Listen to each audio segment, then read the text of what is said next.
yang akan menyampaikan syarahan dengan judul Urgensi Keteladanan Akhlak Masyayikh Sunanul Huda.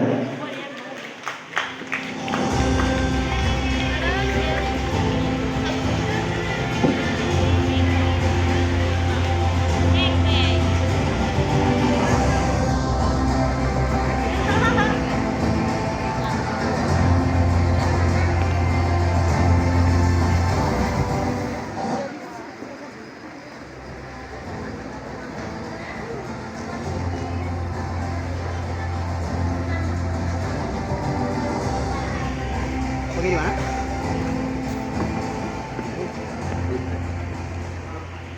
Pergi di mana? Di mana? Dapur.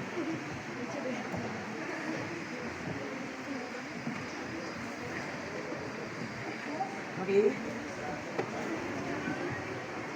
Ada.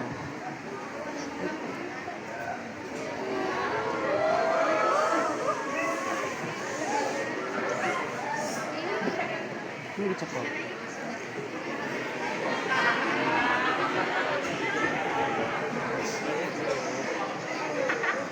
Bisa video aja.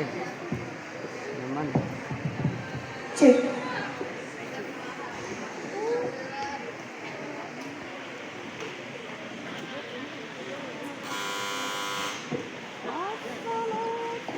Assalamualaikum warahmatullahi wabarakatuh.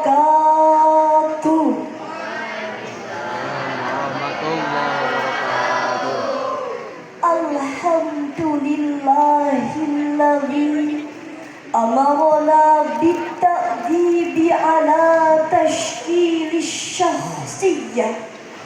As-salatu wassalamu ala sayyidina Muhammadin khairil bariyah wa ala alihi wa sahbihi wa man tabi'ahu ila yaumil qiyamah. Amma ba'd.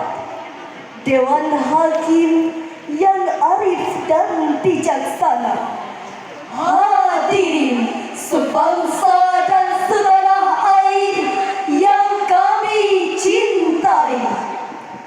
Martin Luther King, seorang aktivis dunia berkebangsaan Amerika yang ungkapannya dikutip oleh Master Musli dalam bukunya Pendidikan Karakter Menjawab Tantangan Krisis Multidimensial, mengatakan bahwa intelligence plus character, that is the goal of true education. Kecerdasan yang berkarakter adalah tujuan akhir pendidikan yang sebenarnya. Senada dengan ungkapan tersebut, Titik Santri Salafi Sunanul Huda, sebagaimana diceritakan dalam buku Menghidupkan 3 Lentera Biografi 3 Tahun Cikaraya, mengungkapkan bahwa keteladanan akhlak yang ada pada sosok Kiai Haji Mama Uci Sanusi dengan tawadu, wirai, dan ruhul jihadnya, begitupun dengan sosok Kiai Haji Dadun Sanusi yang masyhur dengan kebersahajaan dan karismanya, dan yang tak terlupakan bagaimana sosok Kiai Haji Salahuddin Al-Ayyubi dikenal dengan sosok yang bijaksana, mengayomi dan menyayangi keluarga, santri, dan para tamunya. Akhlak mulia dari 3 tokoh tersebut sungguh sangat mengagumkan dan patut kita teladani. Hadirin rahimakumullah, ungkapan dan kisah tersebut mengingatkan kepada kita bahwa dalam mewujudkan pendidikan akhlak yang sesungguhnya bukan hanya terpaku pada kecerdasan intelektual, namun mendidik anak-anak menjadi baik dan benar harus menjadi skala prioritas. Namun sayang, 1000 sayang, bangsa kita saat ini sedang dilanda krisis moral yang tak berujung, mulai dari penyalahgunaan obat-obatan terlarang, pornografi dan porno aksi, bahkan perusakan milik orang lain sudah menjadi masalah sosial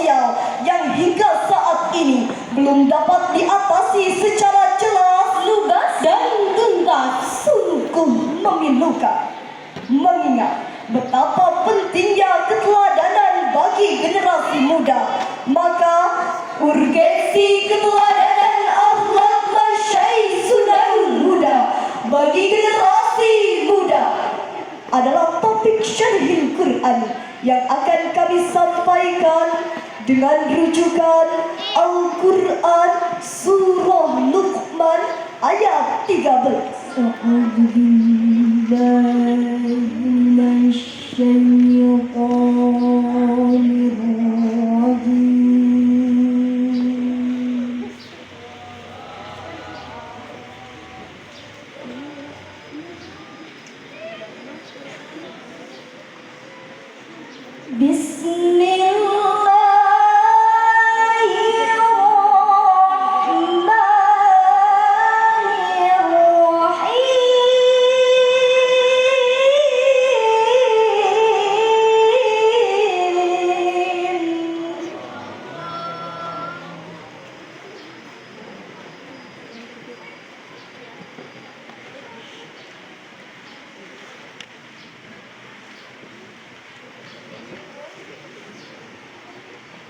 وَإِذْ قَالَ لُقْمَانُ لِابْنِهِ وَهُوَ يَعِظُهُ يَا بُنَيَّ لَا تُشْرِكْ بِاللَّهِ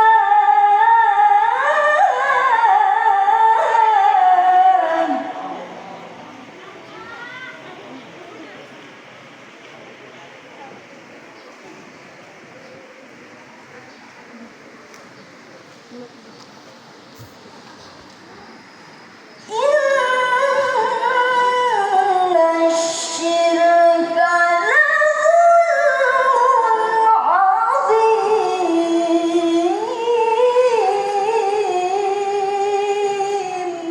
Aku berlindung kepada Allah dari godaan setan yang terkutuk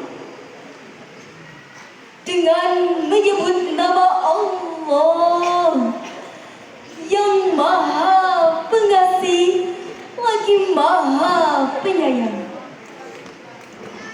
Dan ingatlah ketika Luqman berkata kepada anaknya saat dia menasehatinya, "Wahai anakku, janganlah mempersekutukan Allah.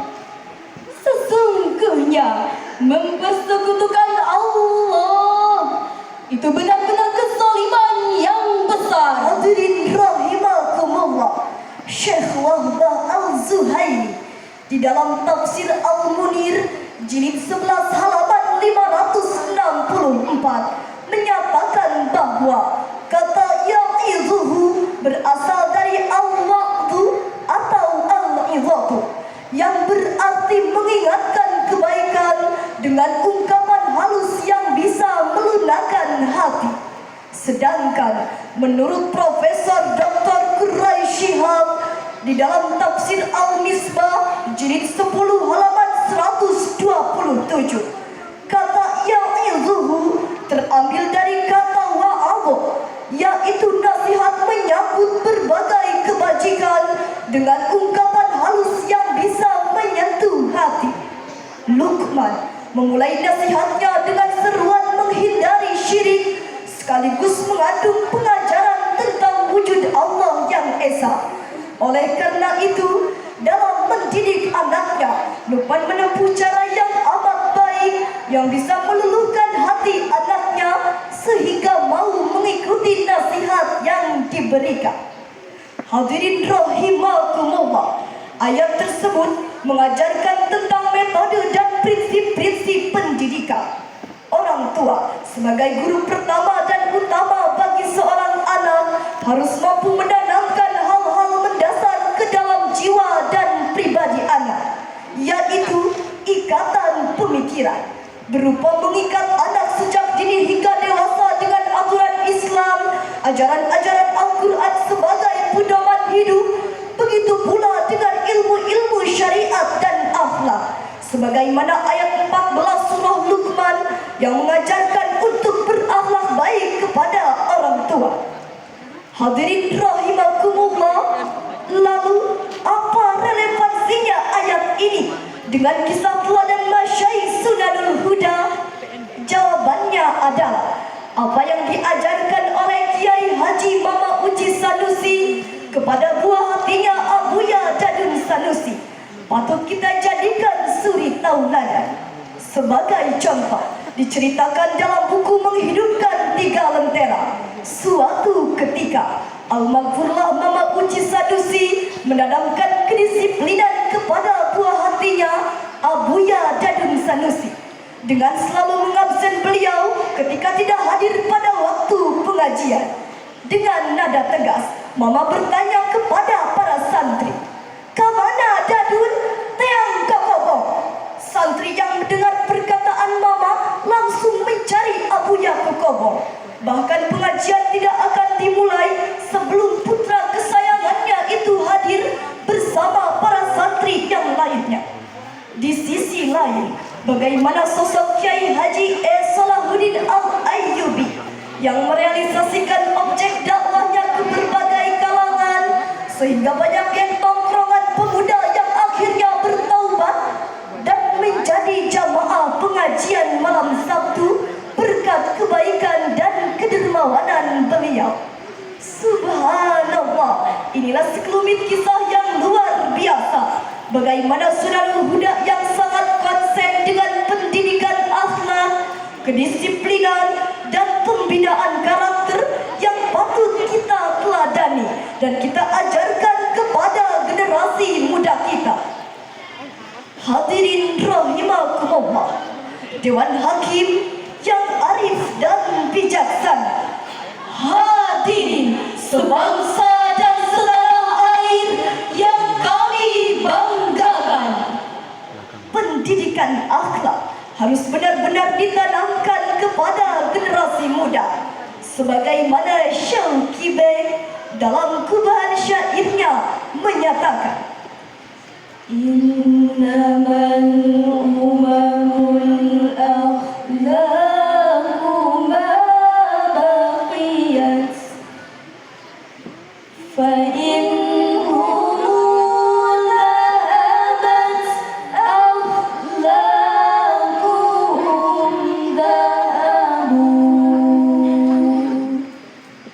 tegak rumah karena seni, rusak seni rumah binasa.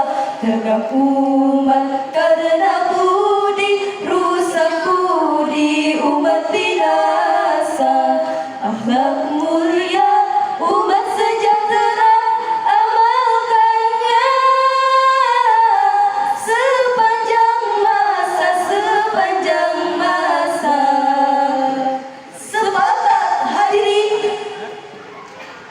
Timbul pertanyaan, bagaimanakah akhlak dan karakter generasi kita saat ini jika dikaitkan dengan prinsip tersebut? Jujur hadirin, kita tidak bisa menutup mata. Era globalisasi telah membawa dampak luas di belahan bumi manapun, tak terkecuali di negeri persada Indonesia. Dampak globalisasi diibaratkan seperti pisau bermata dua. Positif dan negatif memiliki konsekuensi yang seimbang. Kompetisi, integrasi dan kerjasama adalah dampak positif globalisasi. Sedangkan dampak negatifnya antara lain lahirnya generasi instan, generasi konsumerisme, bahkan permisivisme. Apalagi jika dilihat dalam konteks pendidikan, banyak perilaku tidak bermoral terjadi. Mulai dari intimidasi, perkelahian fisik, bahkan pembunuhan. Seperti halnya kasus tewasnya seorang pelajar yang dibacok di kota Bogor, Jawa Barat yang terjadi pada Jumat 13 Maret tahun 2023. Kasus lain berdasarkan data Badan Narkotika Nasional BNN bersama Badan Riset dan Inovasi Nasional BRIN menunjukkan angka prevalensi penyalahgunaan narkotika di Indonesia meningkat dari 1,80% pada 2019 menjadi 1,95% pada tahun 2021. Sekitar 4,82 juta penduduk, di antaranya pelajar dan mahasiswa, tersandung kasus narkoba.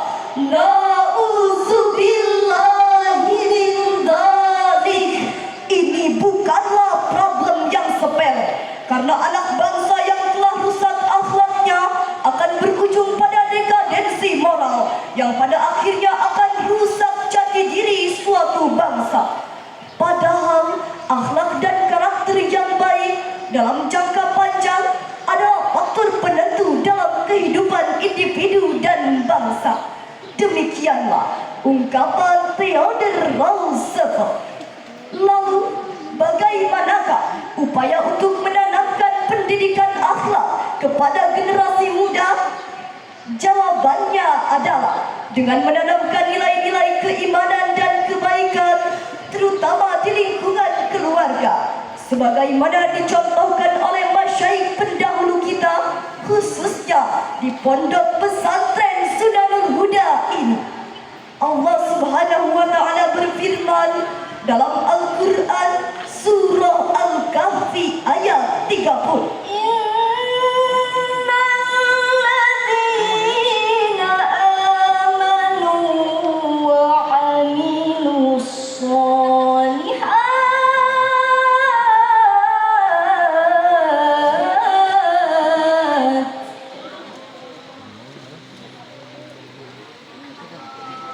وعملوا الصالحات إنا لا نضيع أجر من أحسن عملا صدق الله العظيم. Sesungguhnya mereka yang beriman dan mengerjakan kebajikan, kami benar-benar tidak akan menyia-nyiakan pahala orang yang mengira perbuatan baik. Maha benar Allah dan Maha Agung. Hadirin yang berbahagia, kalau kita perdalam di dalam ayat ini ada sesuatu yang disimpan. Maksudnya Allah Subhanahu wa taala berfirman bahwa kami tidak akan menghilangkan pahala orang-orang yang berbuat baik di antara mereka. Dan siapa saja yang berbuat baik dari kalangan selain kaum mukminin, maka amal perbuatannya itu gugur atau sia-sia. Demikian penafsiran Imam Abu Abdullah Muhammad bin Ahmad Abu Bakar Al-Ansari Al-Qurtubi dalam tafsir Al-Qurtubi jilid 10 halaman 1001. Hadirin rahimakumullah, dari syarahan yang telah kami sampaikan dapatlah kita ambil kesimpulan bahwa pendidikan akhlak memiliki landasan filosofis dan normatif sebagai pijakan dalam memikirkan hakikat kehidupan manusia. Perilaku menyimpang khususnya di kalangan generasi muda harus diluruskan, sehingga diperlukan pedoman sebagai landasan dalam berinteraksi dan berasosiasi, yaitu dengan keimanan, kebaikan, dan keteladanan. Dan buku menghidupkan 3 lentera dengan kisah teladan masyaikh Sunanul Huda adalah solusi tepat untuk dijadikan rujukan dan ibrah di dalam mendidik generasi muda. Sekian dan demikian kami akhiri dengan sebuah pantun. Sunanul Huda Pondok Indah dan Menawan, santri yang ramah dan budiman, melalui musabaqah syarhil Quran kita jaga akhlak yang masyaikh wariskan. Terima kasih, sampai jumpa. Wallahul muwaffiq ila aqwamit thariq. Wassalamu alaikum warahmatullahi wabarakatuh.